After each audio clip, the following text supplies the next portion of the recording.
అందరికీ నమస్కారం. Welcome to it's TV. ప్రస్తుతం మనతో పాటు ఉన్నారు ప్రముఖులు శివరుద్ర సాధు గారు. గురుగారితో మాట్లాడి మరిన్ని విషయాలు తెలుసుకుందాం. అంతకంటే ముందు ఇటువంటి ఆధ్యాత్మికపరమైన వీడియోస్ కోసం మన ఛానల్ని సబ్స్క్రైబ్ చేసుకోండి. నమస్కారం గురుగారు. నమస్కారం అమ్మా. గురుగారు, మనం ఈ మధ్య నిమిషాంబికా దేవి గురించి చాలా వింటున్నాం కదా. అమ్మవారి దగ్గరికి వెళ్ళి కోరిక కోరుకుంటే నిమిషంలోనే కోరిక తీరుతుందని చెప్పేసి ఎంతో మంది భక్తులు అంటున్నారు. మరి ఇది నిజమే అంటారా? వాస్తవం. అంటే చాలా చాలా ప్రశ్నల జవాబులు. అంటే దైవాధీనంలో అమ్మ ఒక్కొక్క దేవతకి ఒక్కొక్క స్వరూపతత్వం. ఇప్పుడు ఒక దేవత యొక్క శక్తి సమాజానికి శ్రేయస్సు, అంటే మన భూమండలానికి ఏ విధంగా ఉపయోగపడుతుంది. అలాగే మీరు అడిగిన ప్రశ్నలో నిమిషాంబిక దేవత యొక్క రూపం, ఆవిడ ఇచ్చే కోరిక యొక్క ప్రతిఫలం. అంటే మీరు ఏ విధంగా కోరుతారు, ఆ కోరికను ఏ విధంగా తీర్చుకోవచ్చు అన్న ప్రశ్నలో అమ్మ అసలు అమ్మవారు ఎలా ఉద్భవించారో తెలుసుకోవాలి. మీరు అడిగిన నిమిషాంబికా దేవి ఒక నిమిషంలో కోరిక తీరుస్తుంది అని అనడానికి గల అంతరార్థం ఏమిటి?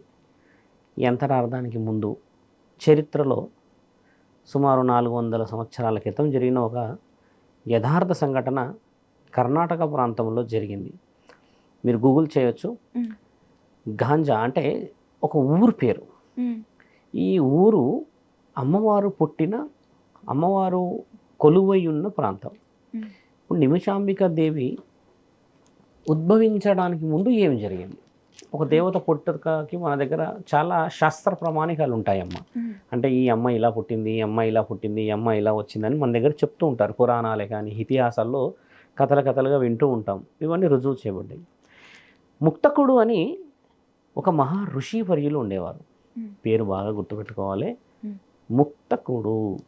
ఈ ముక్తకుడు ఋషి వర్యుల యొక్క ముఖ్యమైన ప్రణాళిక ఏమిటంటే, అంటే ఆయన డ్యూటీ, ఆయన శివుడి యొక్క అంశాన పుట్టినవాడు.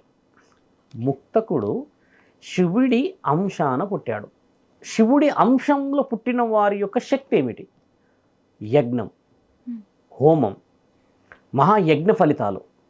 ఈయన గారు చేసే ప్రతి యజ్ఞంలో ఉత్కంఠమైన కంఠం, అంటే ఆయన పలికే మంత్ర ఉచ్చారణతో పంచభూతాలు ఏం జరుగుతుంది, ఏం జరగబోతుంది అని ఆనందంతో ఉంటే కొందరు దుర్మార్గుల యొక్క గుండెలు భయభ్రాంతులకు గురయ్యే విధంగా ఉండేదంట. అంటే దుర్మార్గుడికి భయం అవుతుంది కదా. ఇప్పుడు మంత్రానికి ఉన్న శక్తి ఏంటంటమ్మా, ఇప్పుడు మానవ సహజమైన శరీరం మీది. ఇప్పుడు నేను ఒక మంత్రం చదివితే మీరు వింటారు, ఆహా ఇంత బాగా చదివాడు స్వామి అని కనువింపు, ఒక ఆలోచన, ఒక మనసు, ఒక ప్రశాంతత వస్తుంది కదా. If it is talks to the souls, ఒక గాలికి, ఒక ఇట్లా చనిపోయిన వాళ్ళకి, ప్రేతాత్మలకి అవి భయం. ఈ మంత్రాలు సహజంగా మానవ శరీరానికి ఉపయోగపడి శ్రేయస్సు అయితే మానవాతీత శక్తులకి భయం. ఎందుకంటే వాటికి ఆ మంత్రాలంటే నచ్చవు కదా, అవన్నీ అధర్మం కదమ్మా. చనిపోయాయో, భూతాలో, దయ్యాలో, ప్రేతాలు ఏదో మొత్తానికైతే ఉండడం చేత ఈ మంత్రాలు వారిని భయానికి గురి చేసే తత్వం ఉంటే, ఒకప్పుడు రాజ్యాల మీద దండయాత్రలు చేసిన కొందరు దుర్మార్గులు ఉంటే రాజ్యాలు గెలవాలి. ఇప్పుడు ఒక ఊరు నుంచి ఒక దండయాత్ర వచ్చింది తల్లి, ఒక రాజులో లేకపోతే ఇంకెవరెవరో వచ్చారు. మొత్తానికి వాళ్ళు ఒక ఊరు మీద దండయాత్ర చేసే సమయం వచ్చినప్పుడు ఈ ముక్తకుడు అని మహర్షి వర్యులు వచ్చి ఆయన చేసే యజ్ఞం చాలా చక్కటి వేదమంత్ర ఉచ్చారణతో ఉండి, ఆ యజ్ఞం అయిపోయేలోపు వీళ్ళు యుద్ధం నుంచి వెనుదిరిగేవారంట. ఎందుకు వచ్చింది మనకు? మరి మనసు మారే తత్వం ఇది. మనమే అనుకుంటాం కదా, పోనీలే అమ్మాయి వద్దంటుందో వదిలే అని కొంతమంది ఏడికైతే ఆడికైతే దిగుతారు కదా. ఈ ముక్తకుడు శివుడి అంశాన పుట్టడము చేత ఆయన పలికే వేదమంత్రాల సాక్షిని, కంఠాన్ని విని, ఆ మహాయజ్ఞాన్ని విని సగం మంది వాళ్ళు విరమించుకునేవాళ్ళు. వద్దులే యుద్ధాలు, దండయాత్రలు వద్దులే, కుటుంబాలు ఉన్నాయి, సౌభాగ్యవతులు ఉన్నారు, మంచి వాళ్ళు ఉన్నారులే అని వీళ్ళు వెనక్కి తిరిగేవారంట. ఇలా ఉన్నప్పుడు ఈ యొక్క ముక్తకుడు మహర్షి వర్యులు ఒక ఊరికి వెళ్ళారు. ఆ ఊరి పేరే గాంజా. ఇందాక చెప్పింది, ఇది కర్ణాటక ప్రాంతంలో ఉన్న ఒక ప్రదేశం. ఈయన గారు ఒక మహాయుద్ధము చేస్తున్న సమయం, అంటే రేపటి రోజు మనపై దండయాత్ర జరుగుతుంది అన్న సమయం వచ్చినప్పుడు ఈయన గారు వెళ్ళి ఒక ప్రాంతంలో కూర్చొని ఒక రాయి పైన మహాయజ్ఞాన్ని సిద్ధము చేసి ఆ రోజు ఆ సాయంత్రం సంధ్యావేళలో యజ్ఞం చేస్తూ ఉన్నారు. చేస్తూ ఉన్న సందర్భంలో అమ్మ ఒక్కసారిగా ఈయన గారి యొక్క మంత్రాన్ని చదవనీయకూడదు, మంత్ర ఉచ్చారణ ఆపేయాలి అని యజ్ఞాన్ని ఎట్టి పరిస్థితుల్లో కూడా కానివ్వకూడదన్న ప్రణాళిక వేసిన తరుణంలో ఈయన యజ్ఞం స్టార్ట్ చేసేస్తాడు. స్టార్ట్ చేసేస్తే వచ్చిన ఆ యజ్ఞం నుంచి వచ్చిన ఆ అగ్ని స్వాహాదేవి, అంటే అగ్ని అనేది ఏంటంటే అమ్మ పుత్రుడు, అంటే అగ్ని దేవుడు. స్వాహ అనేదేమో అమ్మవారు, అంటే అగ్నిదేవుడికి స్వాహాదేవుడికి మధ్య సంబంధం. అంటే వీళ్ళిద్దరూ భార్యాభర్తలు. అంటే స్వాహ అంటాం మనం యజ్ఞంలో, అగ్నిదేవుడి యొక్క భార్య స్వాహాదేవి. ఇప్పుడు ఒక మంత్రం పలుకుతాం, నమస్తే అస్తు భగవాన్ విశ్వేశ్వరాయ త్రయంబకాయ త్రిపురకాంతాయ త్రికాలాగ్నికాలాయ నీలకంఠాయ మహామృత్యుంజయాయ సదా శివాయ శ్రీమన్నమో నమః అనగానే పక్కనోల్ స్వాహ అని ఇలా చేస్తారు. అంటే దీని అర్థం ఏంటంటే అగ్ని ఆ పలుకుతున్న యొక్క తేజస్సుని స్వాహాదేవి మాత్రమే ఆపగలదు. స్వాహ అంటే భార్యాభర్తల యొక్క బంధాన్ని మళ్ళీ వివరించాడు పరమాత్ముడు యజ్ఞంలో. గొప్పతనం అంటే పార్వతీ పరమేశ్వరులు కలయిక అనవచ్చు.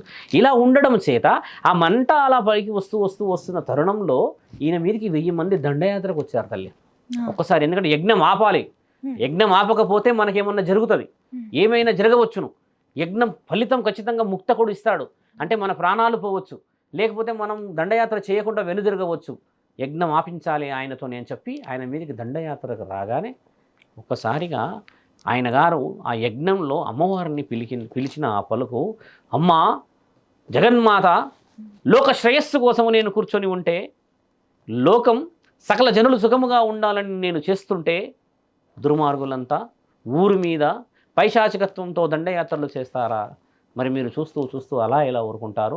నేను యజ్ఞం ఆపలేను, నా తల తెగి అందులో పడినా సరే మీరు ప్రతిఫలం ఇస్తారా అన్నప్పుడు ఆయన మీదకి వచ్చి అందరూ ఒక్కసారిగా దండయాత్ర చేసే సమయానికి పార్వతీమాత అందులో నుంచి విజృంభించి 16 చేతులతో వచ్చి వారిని ఒకే ఒక్క నిమిషంలో 1000 మంది తలలు అదే అగ్నికి ఆహుతి చేసిన మహాసందర్భం. కాబట్టి అమ్మవారికి నిమిషాంబిక దేవి 1 నిమిషంలో కోరిక తీరుస్తుంది అన్న బిరుదుని గాంచింది.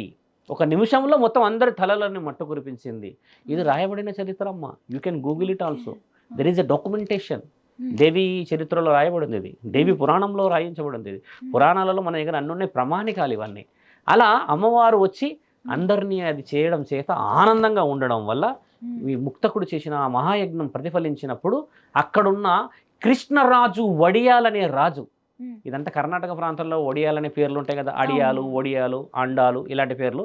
ఆ వడియాలనే రాజు హుటాహుటిన ఆ ప్రదేశానికి చేరి, ఆహా ఇంతటి మహాయజ్ఞ ఫలితం, సాక్షాత్తు జగన్మాతే వచ్చేసి 1000 మంది తలలు తీయడం చేత ఈ యొక్క శ్రేయస్కరమైన ప్రాంతం చాలా గొప్పది. మీరు చేసిన ఆ మహాయజ్ఞం, ఈయన రాయి మీద చేస్తాడు కదా, ఆ మహాయజ్ఞం జరిగిన ఈ ప్రాంతం చరిత్ర ఇతిహాసంలో రాయబడాలి అని చెప్పి అదే రాయికి అమ్మవారి రూపాన్ని చెక్కిచ్చాడు, నిమిషాంబిక దేవిని. స్వయంభుగా వచ్చిన ఆ రాయి మీద జరిగిన మహాయజ్ఞాన్ని ఈరోజు మనము కర్ణాటక ప్రాంతంలో గాంజాన ప్రాంతానికి వెళ్తే ఈయన గారి పేరు ముక్తకుడు, అంటే ఈ ఋషివర్యుల పేరు మీద ఈయన శివుడి అంశంలో పుట్టడం చేత ముక్తేశ్వరాలయం అని పేరు ఇప్పటికీ కూడా నిమిషాంబిక వారి యొక్క నిమిషాంబిక దేవి ఆలయంలో శివలింగం కొలువై ఉంది. ముక్తేశ్వర ఆలయం మీరు కొట్టచ్చు, మీరు అందులో చెప్పొచ్చు. అందుకే ప్రజలకు తెలియాలి గొప్పతనం. నిమిషాంబిక దేవి 1 నిమిషంలో లోక శ్రేయస్సుకు వచ్చి కోరికలు తీర్చింది. అధర్మంగా నువ్వు కోరిన కోరికలు తీర్చడానికి రాలేదు ఆవిడ. ఈ యొక్క ఋషివర్యులు చేసిన పూజ ఆ గ్రామ ప్రజలకి శ్రేయస్సు కోసం అది నిజమైనది ఉండడం చేతనే సాక్షాత్తు జగన్మాత రూపము కాబట్టి నిమిషాంబికాదేవి పార్వతీమాత రూపం అవ్వడం చేత తండ్రి పరమశివుడు ఆశీర్వాద బలం ఇవ్వడం చేత ఎందుకు ఇచ్చాడంటే ఈ యొక్క మహాయజ్ఞం చేసిన ఋషివర్యులు శివుడి అంశంలో పుట్టడం చేత ఈరోజు నిమిషాంబిక ఆలయం ఎక్కడ చరిత్రగాంచింది. ఇది గొప్ప ఆలయం. మీరు అడిగిన 1 నిమిషం కోరిక ఎవరికి నిజముగా తీరుతుందంటమ్మా, నిజమైన ఆపద ఉన్న వారికి, నిజమైన శ్రేయస్సు కావాలనుకున్న వారికి. నిజంగా కొన్ని సందర్భాలు ఉంటాయి, అది వెరీ జెన్యూన్ అండ్ ఫేర్గా ఉంటుంది వాళ్ళ ఆలోచన. అలాంటి వారి కోరికలు నిజంగా తీరుస్తూనే ఉంది ఆవిడ. అధర్మంగా కోరికలు తీర్చదు, ఏ దేవత తీర్చదమ్మా. నిమిషాంబికా దేవి యొక్క పాత్ర 1 నిమిషంలో నిజంగానే కోరికలు తీర్చేది అనేది రాయబడింది. ఎందుకంటే ఇప్పుడు ఈ పురాణ గాథ ఎందుకు చెప్పినట్టమ్మ, గతంలో ఇవి జరిగాయి చరిత్ర. ఇప్పుడు ఊరికే మనము ఆ దేవాలయానికి వెళితే బాగా అయిపోతుంది అనకూడదు. అసలు ఆ దేవాలయానికి ప్రమాణికల చరిత్రలో ఏమి రాయబడి ఉంచారు, మన శాస్త్ర గ్రంథాలు ఏమి రాయించబడ్డారు, అమ్మవారు ఎలా పుట్టింది, పుట్టినప్పుడు ఏ ఏ కారణ జన్మల ద్వారా ఈరోజు అమ్మవారిని మనం పూజిస్తున్నాము. చూడమ్మా, మన వేదభూమి అంటే మన జన్మభూమి ఎంత గొప్పదంటే, కర్ణాటక ప్రాంతంలో ఒక రాజు ఆ రోజు నా యొక్క ఇల్లు, నా యొక్క సంసారం, నా యొక్క ప్రాంతం కాపాడావని ఒక ఋషివర్యులకి మర్యాద ఇవ్వడం ఏమిటి, ఆ మర్యాద ద్వారా రాయిని చెక్కడం ఏంటి. ఆ రాయి ఇప్పటికీ స్వయంభుగా ఉన్నది. మీరు కావాలంటే కింద టైటిల్లో పెట్టినప్పుడు ఫోటో కూడా వేయండి, వాళ్ళకి తెలియాలి. అక్కడే ముక్తేశ్వర ఆలయం ఉంటుంది. తండ్రిని దర్శించుకొని అమ్మని దర్శించుకోవడం ద్వారా స్వయంభుగా అదే రాయి మీద ఆయన యజ్ఞం చేయడం ద్వారా మనకు నిజమైన కోరికలు తీర్చే ముక్తేశ్వర ఆలయము మరియు మీరన్న నిమిషాంబిక దేవి ఆలయం ప్రత్యేకత. ఇప్పుడు మన హైదరాబాద్లో ఉన్నాయమ్మా, చాలా చాలా ప్రాంతాల్లో ఉన్నాయి. ఇవన్నీ ప్రత్యేకతలు. భక్తులు కూడా తెలుసుకోవాల్సింది ఏంటంటమ్మా, ఆవిడని నిజముగా నిష్టతో చక్కగా కొలిస్తే కొంతమంది ఉన్నారు. మీరు ఆ ప్రశ్న చెప్పిన తర్వాత ఎంక్వైరీ ఏం జరుగుతుందంటే అమ్మ, ఇప్పుడు మీరు ఇంటర్వ్యూ తీసుకున్నప్పుడు కూడా కోరికలు కోరడానికి భక్తులు వెళ్తే జెన్యున్ ఫెయిర్గా వెళ్ళాలి. వెళ్ళినప్పుడు అమ్మ కొన్ని లక్షల కుటుంబాలు, వేల కుటుంబాలు ఒక నిమిషంలో గుడ్ న్యూస్ విన్న వాళ్ళు ఈ అమ్మవారిని పూజించిన వాళ్ళు ఉన్నారు. కాబట్టి ఏంటంటే అమ్మవారి గొప్పతనం తెలుసుకోవాలి. కాబట్టి ఆ మహర్షి వర్యులు చేసిన గొప్పతనం గొప్పది, ఆ రాజు కట్టించిన గుడి గొప్పది, ఆ రాజు కట్టించిన తర్వాత ఇప్పటికీ మనం పూజిస్తూ ఈరోజు మీరు ఈ ప్రశ్న అడగడం ఇంకా గొప్పది. ఎందుకంటే ప్రజలు అవగాహన పరిపూర్ణంగా ఒక దేవత యొక్క శక్తి తెలుసుకోవాలి. కాబట్టి జగన్మాత ఆశీస్సులు నిజముగా ఉండాలి. నిమిషాంబిక దేవి యొక్క వైభవం అందరికీ తెలిసేలా చేయాలి. ప్రతి ఒక్కరూ ఏ ప్రాంతంలో ఉన్న అమ్మని కొలుస్తూ నిజమైన సాధుతత్వాన్ని తీసుకొని ముందుకు పోవాలని ఆశిస్తూ ఉన్నామమ్మా. గురుగారు, ఇన్నిసార్లు సోషల్ మీడియాలో అమ్మవారి పేరు విన్నాను, ఇక్కడికి వెళ్తే ఖచ్చితంగా నెరవేరుతాయని చెప్పేసి ఎంతోమంది అనడం విన్నాను, కానీ ఇంత చరిత్ర, అసలు ఈ స్టోరీ ఇంతవరకు ఎవరు చెప్పడం నేను వినలేదు. నాకు ఎంత హ్యాపీగా ఉంది అంటే, నిజంగా మనం ఒక అమ్మవారిని కొలుస్తున్నప్పుడు అమ్మవారి చరిత్ర తెలుసుకుంటే ఆ కలిగే ఫీలింగ్ కానీ అనుభూతి కానీ మాటల్లో చెప్పలేము, ఇంకా నమ్మకంగా అనిపిస్తుంది. నమ్మకం ఉంటుంది. అంటే మీరు చేయాల్సింది కూడా ఏంటంటే, చాలా ఛానల్ వాళ్ళు కూడా రియాలిస్టిక్గా మన హిస్టారికల్గా పురాణాలు, ఇతిహాసాలు, శాసనాల ద్వారా మాట్లాడితేనే ఇప్పుడున్న ఆధునిక ప్రజలు ఇది నిజమా కాదా అని అడుగుతారు. అంటే ఎవ్రీ స్టూడెంట్, అంటే ప్రతి ఒక్క బిడ్డ అడిగేది ఏంటంటే ఎక్కడ రాసింది అంటారు. కాబట్టి తల్లిదండ్రులకు అది తెలియాలి. తెలియడం ద్వారా ఏమవుతుంది, నిజమే కదా చెప్పారు, అందుకని వాళ్ళు పాటిస్తారు. కాబట్టి ఏంటంటే జనరేషన్స్ని స్పాయిల్ చేసే హక్కు మనకు లేదు. కాబట్టి పురాణాలలో ఉన్న రుజువులు మాట్లాడే హక్కు ఉంది. కాబట్టి అందరినీ మనం ముందుకు తీసుకెళ్దామమ్మా. గురువుగారు, ఒకవేళ అమ్మవారిని కొలవాలి అని అనుకుంటే ఫేర్ ఒక నిజాయితీగా ధర్మబద్ధమైన కోరిక కోరాలి అన్నారు కదా, అలాగే పూజా విధానం ఏ విధంగా చేసుకోవచ్చు ఒకవేళ ఎవరైనా వెళ్ళాలి అనుకుంటే? అయితే ఇప్పుడు మీరు అడిగిన ప్రశ్నలో అమ్మా, ఒక దేవి ఒక దేవుడిని అంటే మనం ఏ శాస్త్రీయతైనా తీసుకోమ్మా, పూజించే విధానంలో మనస్సాక్షి చాలా ముఖ్యమైనదమ్మా. ఇప్పుడు డబ్బులు ఉన్నవారు ఎలాగో హరబాటం చేస్తారు, కానీ డబ్బులు లేని వాళ్ళు ఎలా? ఇప్పుడు నేను అడుగుతుంది ఏంటంటే అమ్మా, 500-400 సంవత్సరాల క్రితం జరిగిన చరిత్రలో అందరూ నార్మల్గా ఉండేవారు, అందరి పూజలని దేవతలు అనుకునేవారు. కానీ ఇప్పుడు ఆధునికతలో జరుగుతున్న విషయం అంటే, ఇప్పుడు ప్రజెంట్ సిచ్యువేషన్లో మనుషులు కోరుకునేది ఏంటంటే అమ్మా, ఎలా పెడితే బాగుంటుంది అంటే అమ్మవారు నన్ను కోరుకుంటారు అంటే ఏ విధముగా నన్ను అమ్మ అట్రాక్టివ్గా చేసుకుంటుంది అంటే అమ్మ, అది నీ యొక్క ఆలోచన. శరీర శుద్ధి చాలా ముఖ్యమైనది.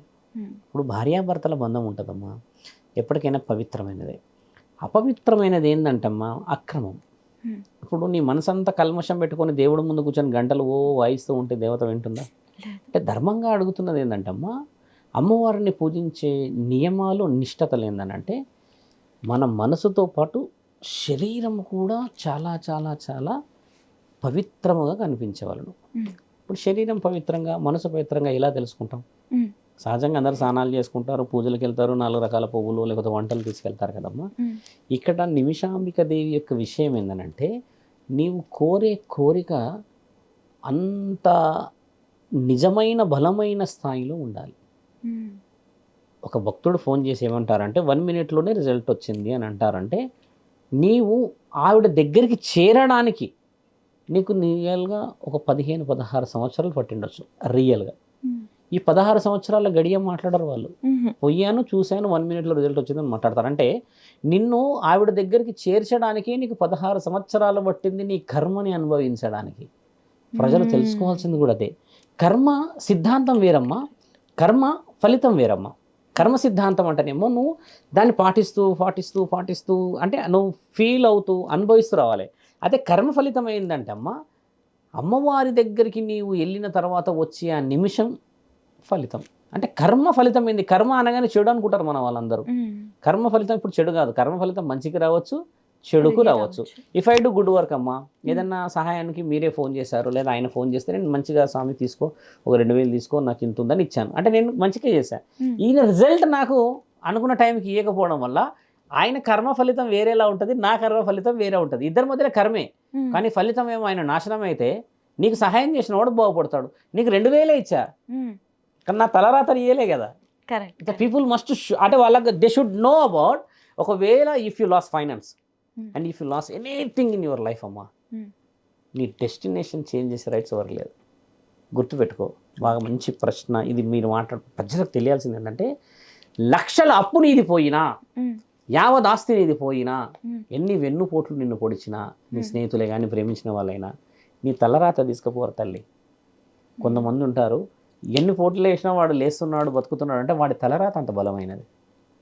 వాడి వెనకాల ఎవరున్నారని తెలుసుకోవడానికి నీకు ఒక జన్మ పడుతుంది. కొందరు ఉంటారు తల్లి, లక్షల అప్పు లాస్ అవుతారు, పోయి చెట్టు కింద కూర్చుంటాడు కానీ చెట్టు కింద కూడా మహారాజు లాగానే పడుకుంటాడు, వాడు పోసే మహారాజు లాగా పడుకొని ఉంటాడు. కొందరు ఉంటారు లక్షలు ఉంటాయి, వాడు కుర్చీలో కూర్చున్నా భిక్షగాడు లాగానే కనపడతాడు. అంటే నీ యొక్క సోల్ ప్యూరిఫైడ్ అయితే next you are next to the god అంతే. అంటే నువ్వు ఉన్నది దేవుడి దగ్గర, దేవుడు రక్షలో ఉన్నావు. ఇప్పుడు నువ్వు పూజించే ఏ దేవుడైనా రక్షలో ఉన్నట్టే తల్లి. అంటే దిస్ ఈజ్ వీక్. అంటే నేను ఎందుకు చెప్తున్నానంటే కర్మ సిద్ధాంతం, కర్మ ఫలితం అంటమ్మా. కలియుగంలో నువ్వు ఎంత కష్టపడుతుంటే నీకు ఎంత ఫలితం వస్తుంది తల్లి. నువ్వు ఎంత సుఖపడితే అంత పాపాన్ని మనం ఈరోజు మోసుకున్న వాళ్ళం అవుతాం. ఈ రోజుల్లో ఇది పెద్ద శాసనాల్లో రాసి ఉంటుంది, ఎవరైతే సుఖపడతారో జీవితంలో వాళ్ళు ఖచ్చితంగా పాపాన్ని మోసుకుంటారు తల్లి. అబ్సల్యూట్లీ. ఎవరైతే కష్టాన్ని కన్నీళ్ళని బాగా మింగుతూ మింగుతూ మింగుతూ ఆకలిని కూడా అలా అదుపు పెట్టుకుంటూ ఉంటారో వాళ్ళు సుఖపడతారు. ఎలా సుఖపడతారంటే వాళ్ళకి నిద్ర ప్రశాంతత, ఏమీ చెంత, ఎవరైనా ఫోన్ చేసి మాట్లాడతారు, ఇవి ఏమీ ఉండవు. ఊరికి ఇది అది అని ఆగరు ఈగరు అని ఏది ఉండదు. వాళ్ళకి ఏంటంటే ఒక్కటే ఏముంటుంది అంటే, వెన్ ఐఎమ్ వెరీ ఫ్రీ, నా మైండ్ సెట్ ఒకవేళ రిలాక్స్డ్గా ఉంటే ఎవ్రీథింగ్ విల్ బి రిలాక్స్. కుతంత్రాలు పెట్టుకొని వాడిచ్చే 10,000కో లేకపోతే వాడు ఏదో చూపిస్తున్నాడని వాడిని నెత్తి దూసుడు లేదా వాడి బూట్లు నాకుడు ఇవన్నీ చేసిన వాళ్ళందరికమ్మా ప్రతిఫలం ఇమ్మీడియట్గా చూపిస్తుంది. ఓపెన్గా ఒక మ్యాటర్ చెప్పాలమ్మా, లక్షల కోట్లు ఉన్న వాళ్ళు కూడా ఈ రోజుల్లో గుడిలు గోపురాల చుట్టూ తిరుగుతున్నారు. Money is not final, final is your health and final is your breath. ఇవి కాపాడుకోవడానికి తిరుగుతున్నారు. కాబట్టి ఏంటంటే నిమిషాంబిక దేవి యొక్క ఆశీర్వాద బలం, నిజస్వరూపము నీవు నిజమైన మనస్సాక్షితో అంతఃకరణ శుద్ధితో నా బిడ్డకు ఉద్యోగం రావాలని, పెళ్ళి కావాలని, లేదా ఇంకేదో కొనుక్కోవాలంటే లైక్ ప్లాటో ఇల్లు కొనుక్కోవాలని, లేకపోతే ఇంకేదో సంపాదించాలని కోరిక కోరితే ఆ తల్లి జగన్మాత ఇయ్యలేనియా, ఆవిడ కూర్చుంటదే కల్పవృక్షం కింద, ధర్మం వైపు ఎన్నో ఇస్తుంది. కాబట్టి అమ్మవారికి ధూపదీప నైవేద్యాలతో పాటు నిద్ర చేయడం శ్రేయస్కరం. అమ్మవారి గుడికి వెళ్ళినప్పుడు మన దగ్గర కూడా ఉన్నాయి హైదరాబాద్లో. ఎవరికైనా భిక్ష, అమ్మవారు నిజమైన చూసేది ఏంటంటే అమ్మ, నిజమైన ఆకలి వాడికి నువ్వు భిక్ష వేయడం. మనం గుడి మెట్ల మీద ఉన్న వాళ్ళకి ఏం చేస్తామంటే అమ్మ, ₹1 మాత్రమే వేస్తాం. అంటే 100 మంది వచ్చి ఆయన గారికి రూపాయి వేస్తే అవి ₹100 అయితే ఆయనకు ఒక పూట భోజనం వస్తుంది. అదే నువ్వు నీ ఇంట్లో వండుకున్న భోజనం రాత్రి వండి పొద్దున ఆ చెత్తలో వేయడం కంటే ఆ మిగిలిన అన్నాన్ని తీసుకొచ్చి పెడితే, అమ్మ ఇది ఎలా వండామని ఎవరు అడగరు తల్లి. ఆకలి రుచి ఎరగదు, నిద్ర చోటు ఎరగదు. నువ్వు చేసే సహాయం చూసేది దేవత ఇదే. కాబట్టి ఏంటంటే మనం ప్రసాదాలు తీసుకొచ్చి ఆ పంతులకి, అక్కడున్న పెద్ద పెద్ద టీషర్ట్ వేసుకున్న వాళ్ళకి కాదు తల్లి ఇచ్చేది. గుడి ఇప్పుడు ఇందా కర్మ సిద్ధాంతం అన్నదే అది. మరి నీ చేతుల ద్వారా ఒక వ్యక్తికి వారి జీవిత ఫలితాన్ని ఇవ్వాలి అని అంటే, నిజమైన భిక్షాటకుడికి, నిజమైన సాధువుకి, నిజమైన ధర్మం కోసం ఎదురు చూసేవారు కడుపు నింపితేనే దేవత ఆనందపడుతుంది. కాబట్టి నైవేద్యాల ప్రమాణికాలు ఏంటంటమ్మా, ఆయురారోగ్యాలు. దేవుడికి కాదు తల్లి నైవేద్యం పెట్టేది. మీకు తెలుసా నైవేద్యం ఎలా పెడతారో? సహజంగా మీరు నైవేద్యం తెచ్చారనుకోండి, ఏదో పువ్వులో లేకపోతే పువ్వులు కాదు పులిహోరనో లడ్డూలు ఏదో తెచ్చారనుకోమ్మా, మీరు నైవేద్యాన్ని ఇచ్చే పద్ధతి తండ్రికి కలిపి పెట్టరు. మీరు ఇలా కలిపేసేసి నువ్వు తిన్నట్టు లేకపోతే వేరే పెట్టినట్టు పెట్టవు, ఇలా అంటావు. ఇలా అంటే అర్థం ఏంటంటే ఆయన కేవలం దాంట్లో ఉన్న అంతిమ శ్వాస స్వీకరిస్తాడు. దాన్నే నైవేద్యం సమర్పయామి అని అంటే అందులో ఉన్న పవిత్రతని లాగేస్తాడు. అక్కడ ఉన్న పదార్థం ఏదైతే ద్రవం ఉంటుందమ్మా, అది ముంగటే ఉంటుంది. ఈ ద్రవాన్ని వృధా చేయదు తల్లి.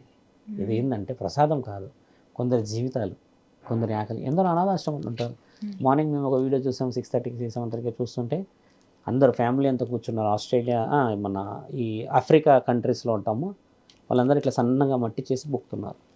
అదే వాళ్ళకి బిస్కెట్స్ కూడా చేసిస్తారంట. లాస్ట్ టైం నేను మా డ్రైవర్ కూడా వీడియో చూపించి బిస్కెట్లు తింటున్నారన్న.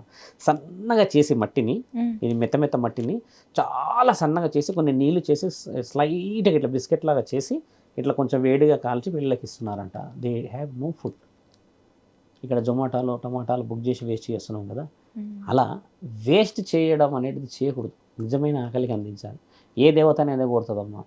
ఇప్పుడు మా శివాలయంలో ఉన్నాం, మా శివాలయం ఇప్పుడు ఉన్న గుడి దగ్గర కేదారేశ్వర ఆలయంలో పండ్లన్నీ పెడతారు.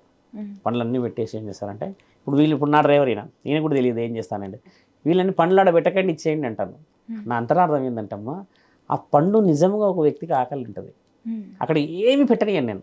కొబ్బరికాయ, కొట్టిన కొబ్బరికాయ కూడా తీసుకెళ్ళిపోతాం, భక్తులకు ఇచ్చేయమంట. ఎవరైనా వస్తారు ముఖనికమ్మ వాళ్ళకి ఇచ్చేయండి అంట. అక్కడ పండు ఉంటే ఇచ్చేయమని అంటాను, అరటి పండు ఇచ్చేవన్నీ ఇచ్చేసేస్తాము. ఎందుకు ఇచ్చేయాలంటే అది నిజంగా వారికి ఆకలేదు. ఇప్పుడు శివుడు తింటాడమ్మా శివలింగంలో నుంచి వచ్చి, ఆయనకి ఇచ్చేసింది ఇచ్చేసాం మర్యాద.